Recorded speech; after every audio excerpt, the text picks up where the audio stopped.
Yan. Isa rin sa mga hinahanap ko dito sa La Loma, yung sikat na pintor na galing Espanya na nag-migrate dito sa Pilipinas para magturo. No, alam ko nga ilan sa mga sikat na pintor na Pinoy ay naging estudyante niya. Ito ay si Joaquin Herrera, na ayon nga sa history, hindi alam ng pamilya nag-migrate dito sa Pilipinas. So, dito na siya naabutan ng kamatayan. Panahon ng mga Amerikano yata, ito 1917. So, Pinoy lang din na nakadiscover ng kanyang puntod at ipinaalam sa kamag-anak sa Espanya at nalaman nga nilang nandito nga nakalibing.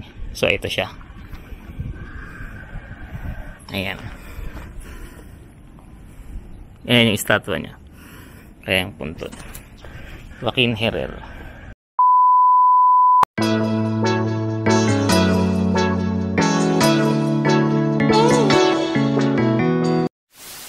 One hour later.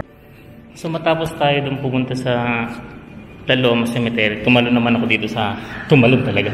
Pumunta naman ako sa katabing cemetery dito sa Manila North. Ang una kong tinarget dito ay yung libingan ng mga revolusyonaryo. Ayan, ito nga yung nakikita nyo ngayon.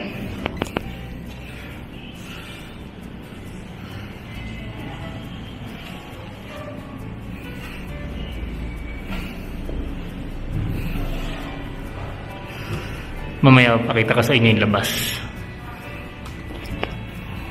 So nakikita ko nga dito si General Pio del Pilar Obama, General Anastasio Francisco, General Mariano Noriel, General, hindi ko na pinapakita yung Fernando Canon, Colonel Inspector Colonel Manuel Sitiar. Ayan, andito sila. May mga iba daw yata dito ang inilipat na sa kanilang mga hometown.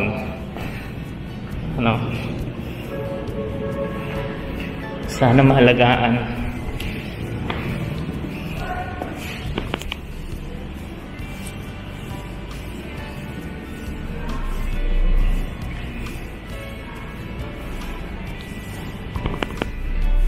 Actually, kanina pa ako nandito sa Manila North, La Loma tuloy.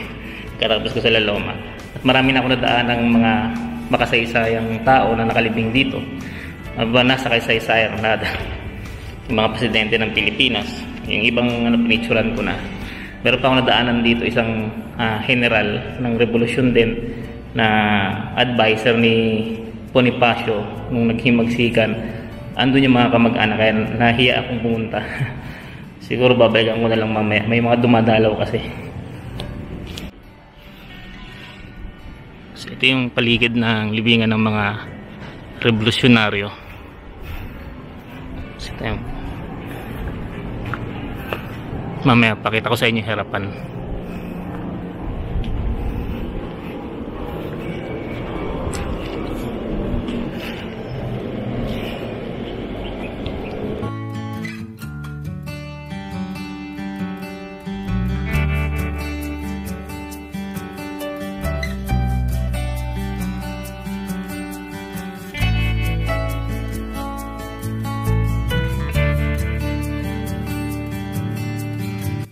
Isilong muna tayo kasi wala akong payong. Hindi ko alam kung saan na yung payong. Ang hirap ko nung ultimo payong wala ako. Balik, kung kukumpara dun sa La Loma, mas walang tao. Mas tahimik dun sa La Loma kaysa dito sa Manila North. Sa bagay kasi alam niyo naman na may mga nakatira dito. Sa La Loma kasi, ang makikita nyo lang yung gwardiya at saka yung mga naglilinis. Dito sa Manila North, maraming nakatira. Ganun, kaya maraming tao. So nandito tayo ngayon sa dating musileo ng magulang ng ating pambansang bayani. At ito yung NHA marker ng kanyang ama, si Francisco Mercado Rizal. Pero total itong musileo wala nang laman. Ayon sa mga nagbabantay dito, idilipat na sa Calamba, Laguna lahat. At yung nadalaw ko na lang sa kabilang musileo, yung kapatid niyang si Saturnina. So technically speaking, wala na talaga kayong madadalaw po dito.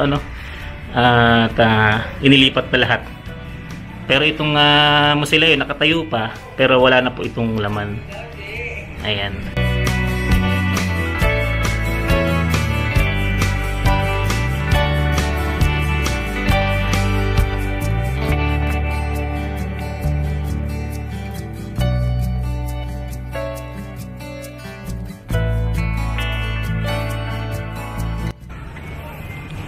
So ito naman yung isa pang mausoleo na may Rizal din na nakalibing.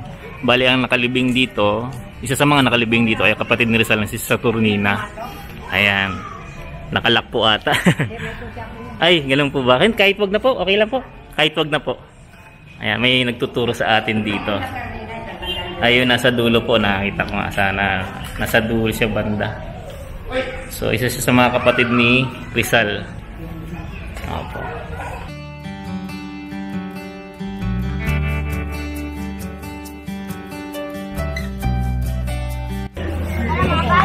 Ito po ang libingan ni President Manuel Rojas. Ayan. Nasa likod po nito yung Rizal Mausoleum, yung dalawang pinuntahan natin kanina.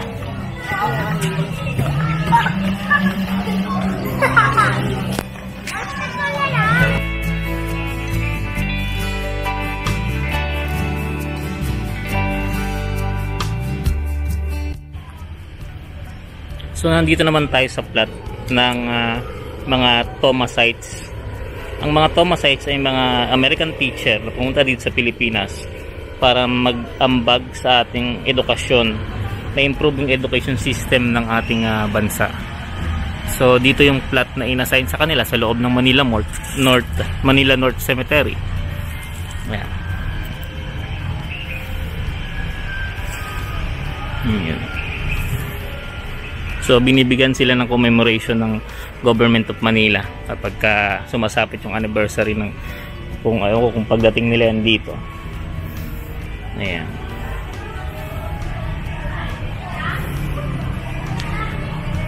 Tapos natatakpan na yung nakasulat dito. Okay. So parang ito ay plaque na galing sa historical marker na pirmado ni Mayor Alfredo Lim, Ambassador John Negroponte. Ayan. So in commemoration of 94th anniversary of the arrival of the 540 Thomasites from 1901 to 1995, whose pioneering efforts in the education of the Filipinos through the public system of instruction contributed immensely to citizenship, training, and practice of the democratic way of life of the Filipino people. Kaya mostly yung education system natin dito sa Pilipinas ay, kung mapansin nyo, very adapted from the American system of education, kasi ang isa nga sa mga nag-ayos ng education system ng Pilipinas ay yung mga American teacher, which is Thomasites nga ang tawag sa kanila.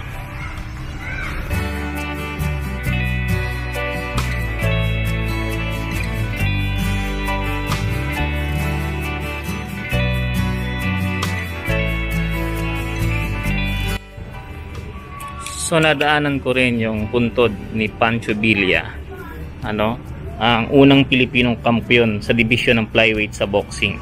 So may marker na rin siya ng NHI. Ayan. So ito yung kanyang puntod. Ayan. So nadaanan ko lang, accidentally nakita ko. Parang yung pagkakadaan ko kanina sa mga Thomasites.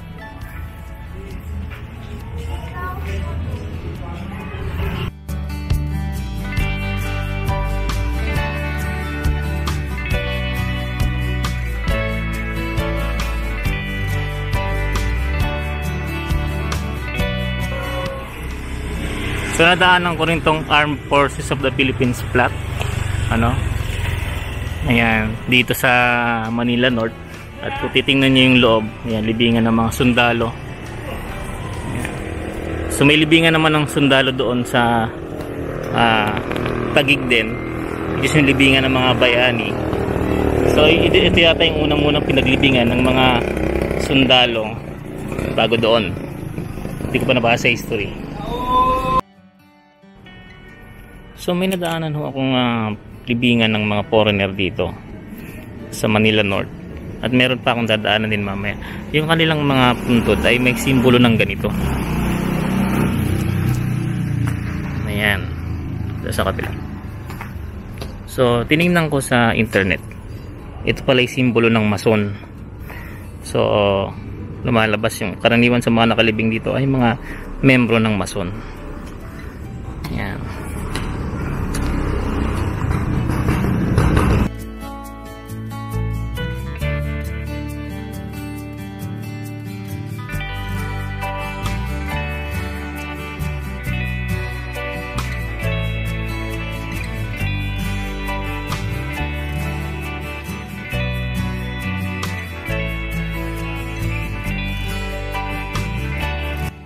Ayan, sa mga mahihilig sa panulat ng mga Pilipino, ito si libingan ni Jose Corazon de Jesus, o mas kilala sa Jose Batute.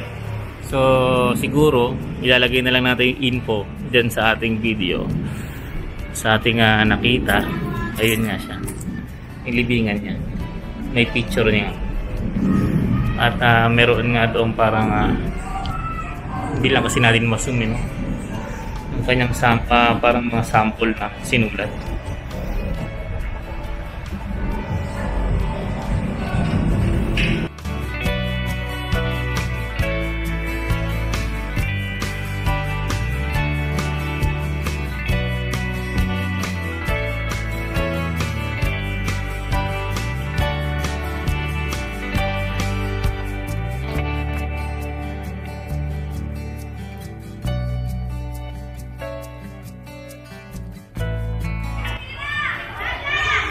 So ito naman yung plot ng pamilya ni General Guillermo Masangkay. Sa hindi nakakilala kay General Masangkay, siyang tagapayo ni Andres Bonifacio nung revolusyon. Ayan, ito yung kanina nga hindi ko napuntahan kasi may dumadalaw. Kaya kung nakikita nyo, may mga kandilang bukas. Ayan. Lalagay natin yung info niya sa video na gagawin natin.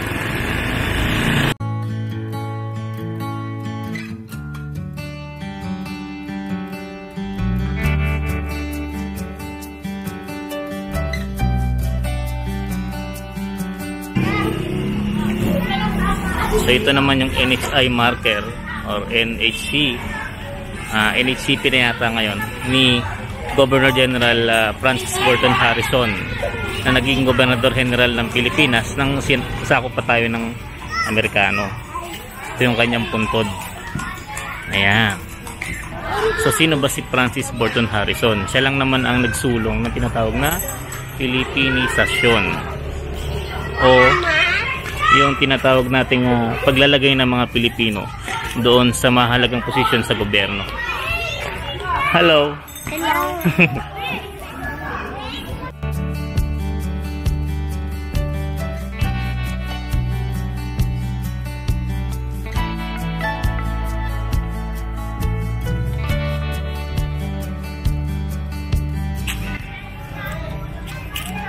Katabi ng pinuntahan nating Governor General is si Antonio Villegas, na dating mayor ng Maynila.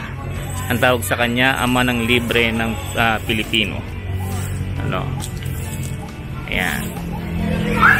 So search natin kung ano yung mga naging significant things na ginawa niya para sa lungsod ng Maynila.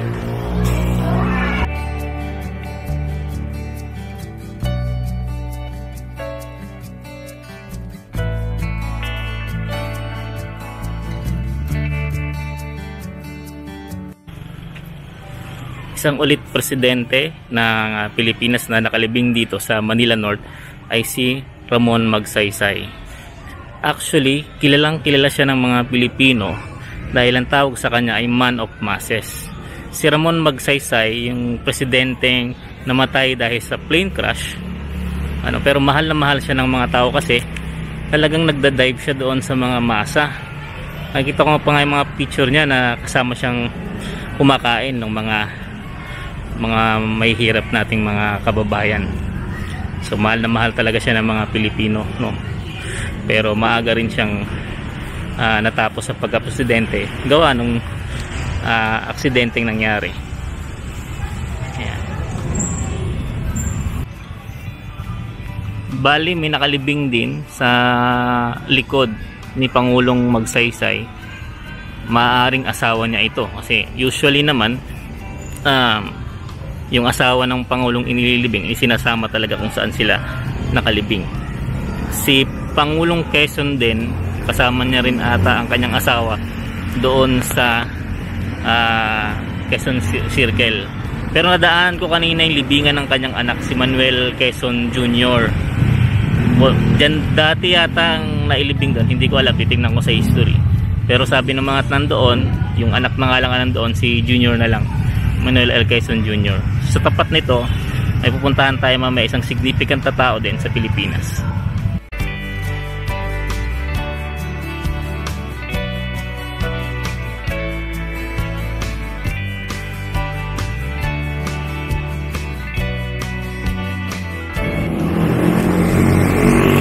So isa pang libingan na nandito sa bungad lang halos ng Manila North Cemetery ay ang libingan ng dating senador si Claro M. Recto. Ayan, sa mga estudyante ko, yan, naririnig nila yan sa akin madalas. Sabi ko, pag sinabi kong Claro, sasagot sila ng Recto. Si Claro M. Recto daw ay yung pagiging patriotic niya ay halos kapantay kung gaano ka-patriotic sila Dr. Jose Rizal. Kaya kilalang kilala rin to eh. So may lugar nga rin ipinangalan sa kanya. Okay. At sa LRT station na sinakay natin kanina, may station na Recto.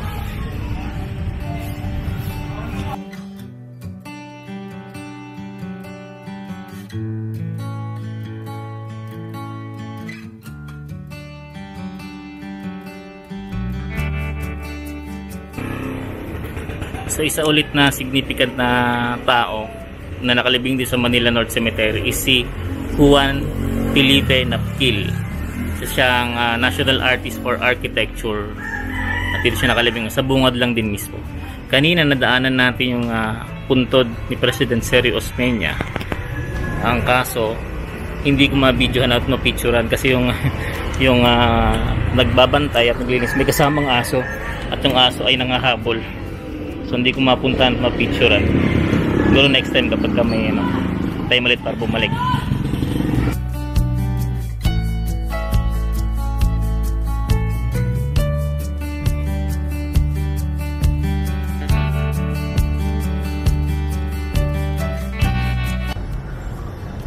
So nandito lang pala sa entrance yung libingan at may parang may estatwa dun sa mga Boy Scout na namatay noon sa plane crash. Papunta yata silang isang event noon.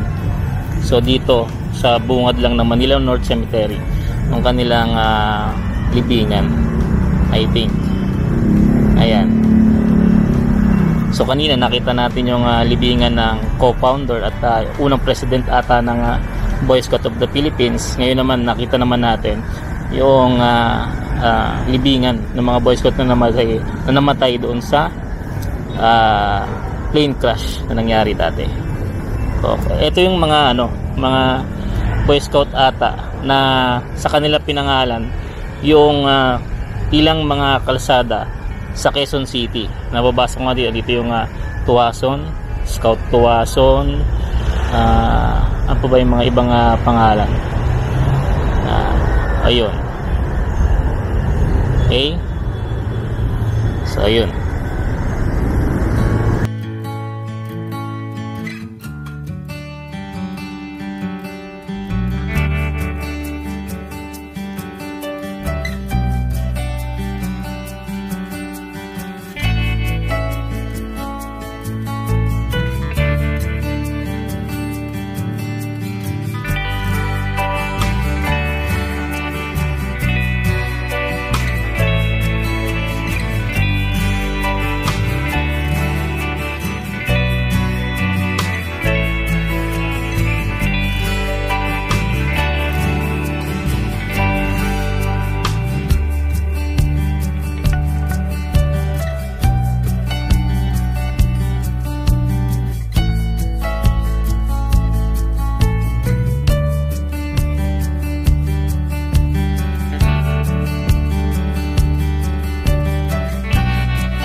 So